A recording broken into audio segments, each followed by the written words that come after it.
Hey everybody, this is Mr. McKee with CIS115. I wanted to go ahead and go over the Capstone project, which this semester the Capstone project is going to be optional, but I know a lot of you guys need to raise your grades up from some of your tests that weren't that great, and this is going to be a good way to do it. Um, Dealing with Python, but now some of these projects aren't going to have everything's not going to be in Python, which is fine, but I just want to show you guys some good examples I found on the web. Alright, and these are done in Packet Tracer, which Packet Tracer does the Internet of Things, does a whole bunch of good stuff. You can program these things in Python or JavaScript, some other things, but we're going to use Python for these. But I'm going to just show you guys two examples that I made, and actually this one right here, I've used this one off the internet. Found it on YouTube, found the source code, and copied it. But it's a good one. You need to customize it a little bit, but all the programming, I want you to understand what the program is doing. Let me just go through it. Obviously, these are buttons, and this little car right here, those buttons control that car. Let me drag it over a little bit. All right, so if you hold down the Alt key and click on these buttons, say the up button, see how it goes up. And I click the down button, it goes down. So this simulates having a remote control car. All right. These four buttons are connected through Internet of Things cables, which you click on the lightning bolt for the connections. The IoT custom cable right here, it's kind of like a, I guess, dark greenish, something like that. It can either be a digital or an analog cable, and in this case, these are all digital cables. You mouse over little circles, it tells you what it is. All right, and the MCU, click on that, and I'll show you guys. If you click on where was it? Specifications, attributes, config. This didn't actually show it.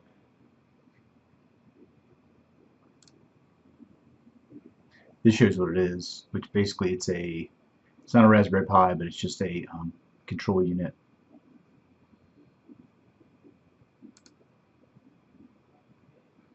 And it has a bunch of configuration settings, programming. Now this is where your Pi is not your Pi, but your Python is be programmed.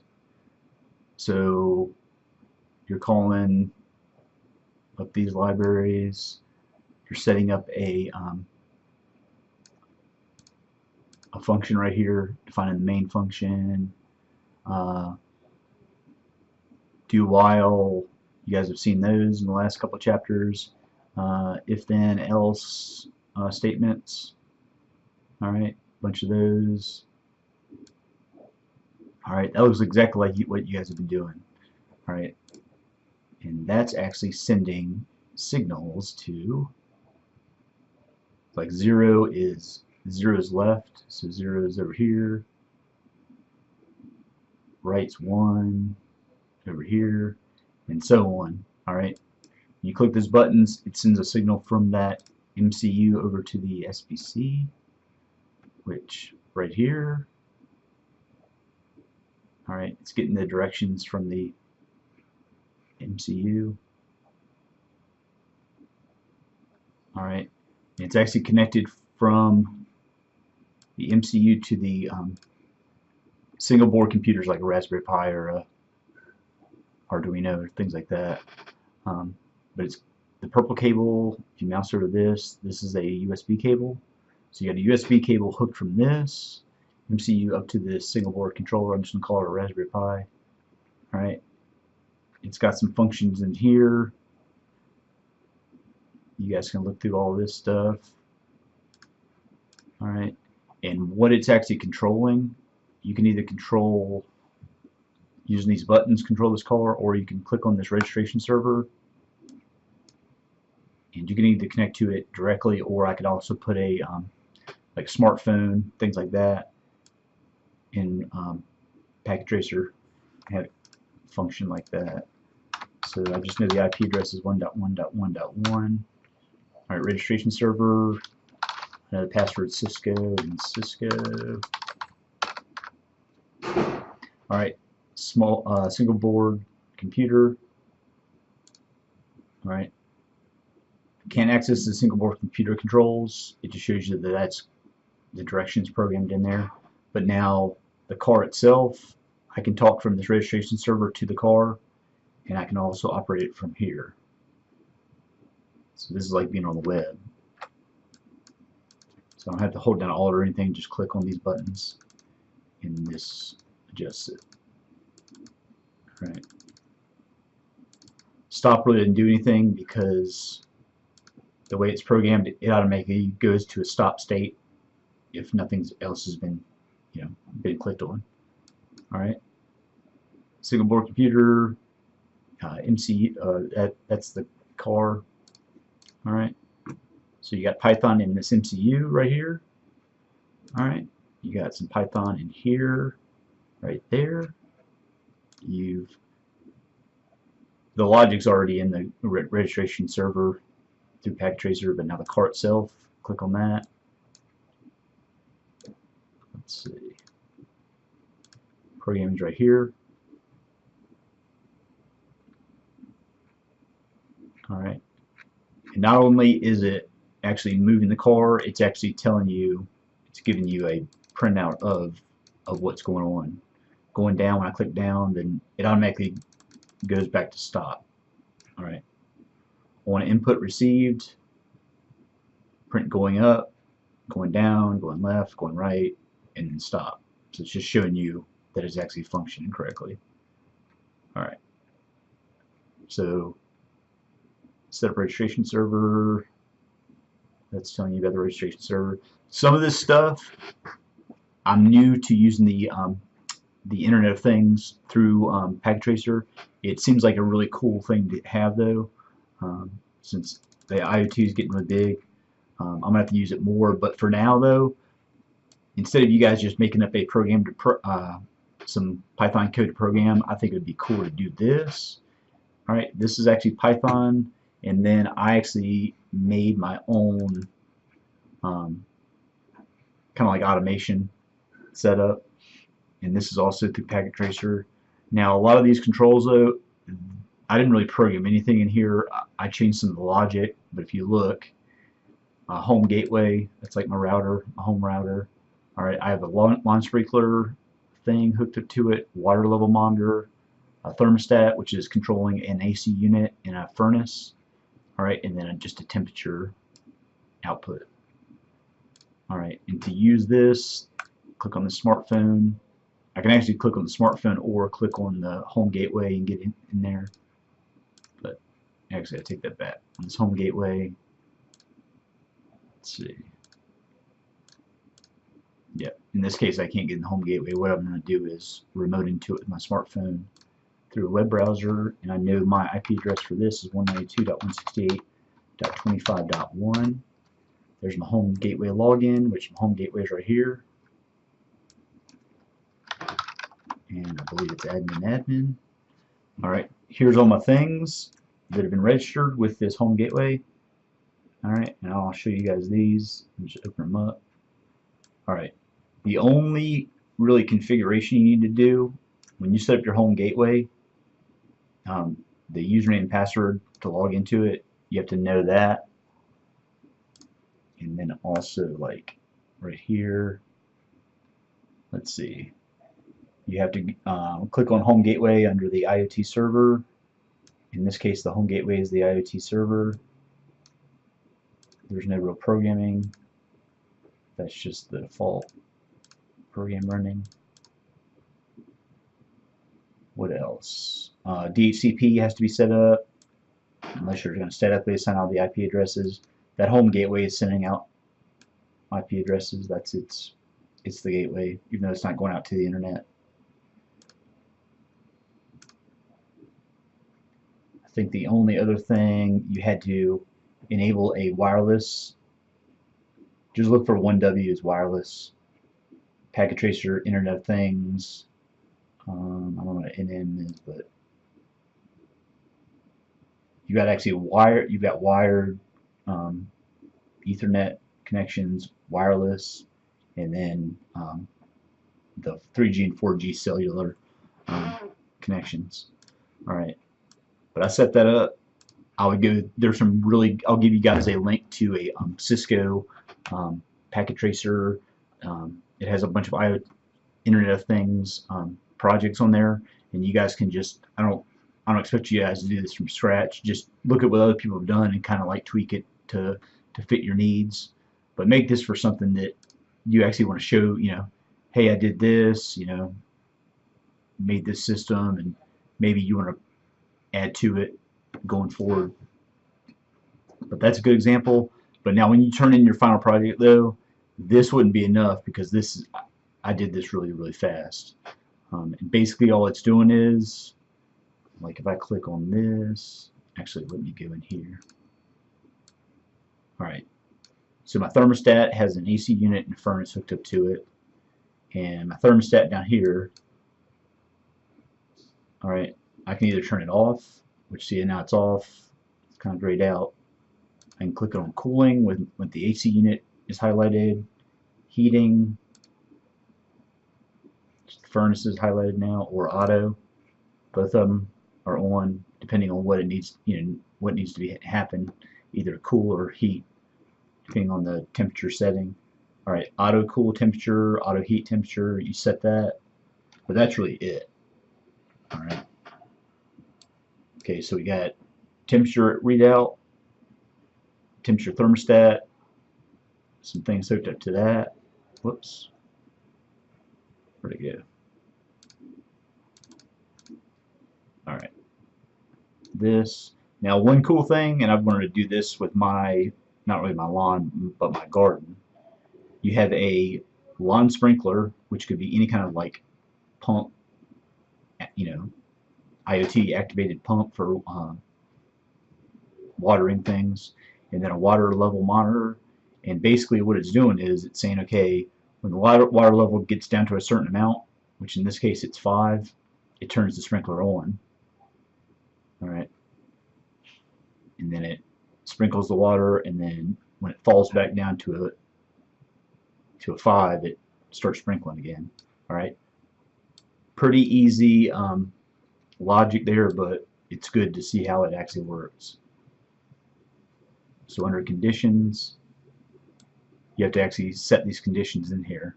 You enable it, turn on lawn sprinkler, in the condition water level monitor, when water level is less than or equal to 5, so the water level is low in that case, set lawn sprinkler status to true, which that's on, and then when water level monitor water level is greater than 5, and this is just centimeters in this case, set the lawn sprinkler status to false. So water level is low, it fills up, and basically it waters, and the water level gets high where it's been saturated, it turns the sprinkler off, and it just goes in a continuous loop and keeps checking. All right.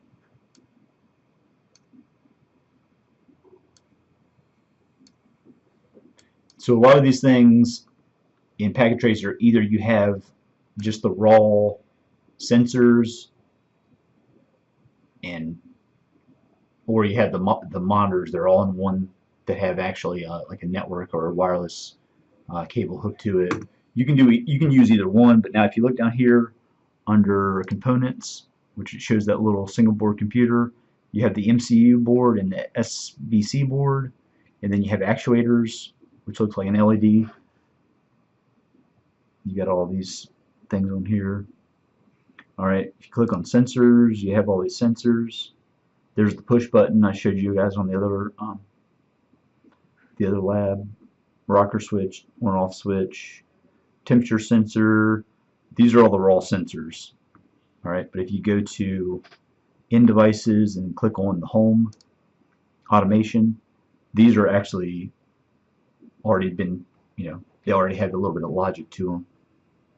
You got webcams, wind detectors, motion detectors, kind of like home automation stuff. Humidifier, home speaker, all this stuff. All right. You can have ceiling fans. You can turn that ceiling fan turn on at a certain temperature, things like that. If you click on it, it actually tells you what features it has, how you would use it. Connect the fan with custom cable to MCU, SBC, or a thing. Write the data to the fan to custom write function to turn fan off, and whatever you want it to do. All right, I'm going to delete that. All right, and you can also set up a little like a solar panel farm, a wind turbine farm. There's a whole bunch of stuff. All right, smart city, street lamp, solar panel, all sorts of stuff.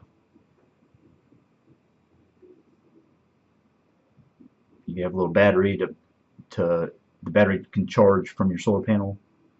All right, industrial. A lot of this is about the same. There's your wind turbine. You can have it generating power. All right, there's a whole bunch of stuff on here. Blower, wind turbine. Some of this stuff is redundant. All right, so that's a good project. But now basically, I want you guys to be able to do just a project, and if it has logic in it, that's fine for like home automation.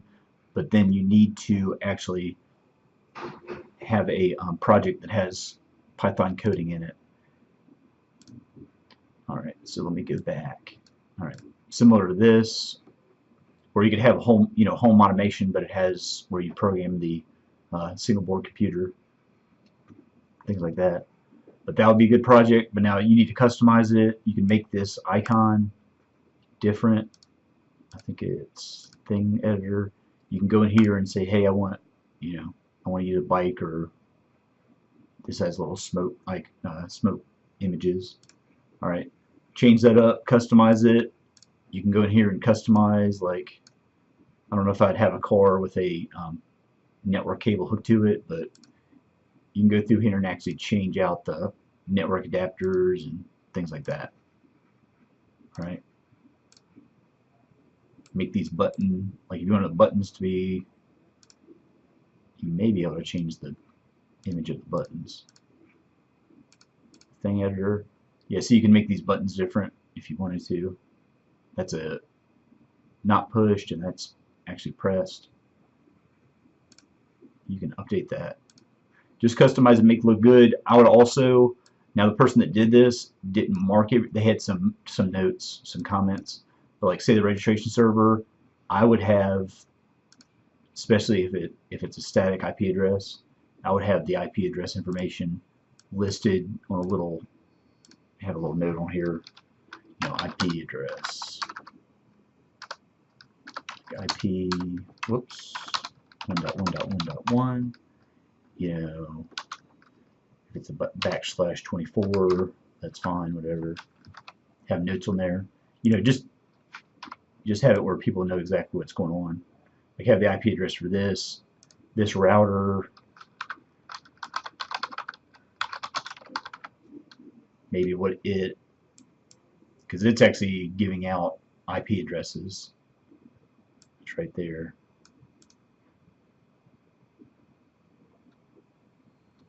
Right. I would have its IP address, have its DHCP range. The gigabit. This interface is 1.1.1.3. I don't expect you guys to be able to go into this configuration and figure out what's what, but just have it noted as much as you can. All right. I'm just going to exit out of that. You have your router name, switch name, SBC. You can say, hey, this is Raspberry Pi 1, or you can just click on that.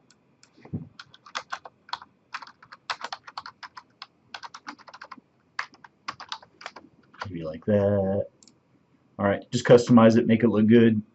The big thing is make sure it works though. If you hold it the way you do it, if you hold Alt, that just lets you activate these buttons. All right, and just do a web search. Look on YouTube. There's a whole bunch of good things to reference on YouTube. Let me get up YouTube real quick. All right. So a bunch of good stuff on here. Let's see. All right, so the Cisco Packet Tracer Labs page. This is really good. If you go to playlists and go to the Internet of Things, they actually have, and I'm going to stop this when it comes up. It does have a robot voice, so There are many ways to interact with things. In this video, I will show you the switch chain. So I'm going to fast forward through it. This is the apply digital or the big thing I want to see is your Python programming. Now, if one of these videos, if they're doing their programming in JavaScript, things like that, don't use that example. All right, I want it done in Python. Since we're the account to log in is admin for username and password. But that one's pretty simple. But if you look down through here, programming on single board computer to control the door, set up a solar panel. That's a good one. Of course, now if you look at it though, all these are just IoT things. So they don't really have, they have logic, but they don't have any programming per se that I've seen in there. You can have one of these, but also have something with actually programming in it.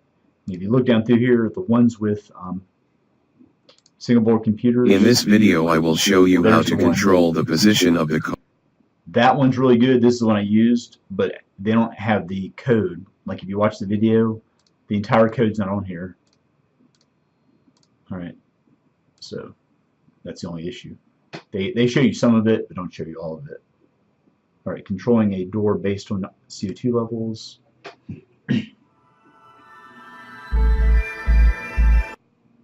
As you can see on the screen, go on when old car having lots of problems. The robot voice gets annoying after a while, but it's worth watching just to see all the stuff you guys can do with the Internet of Things. Control street lights.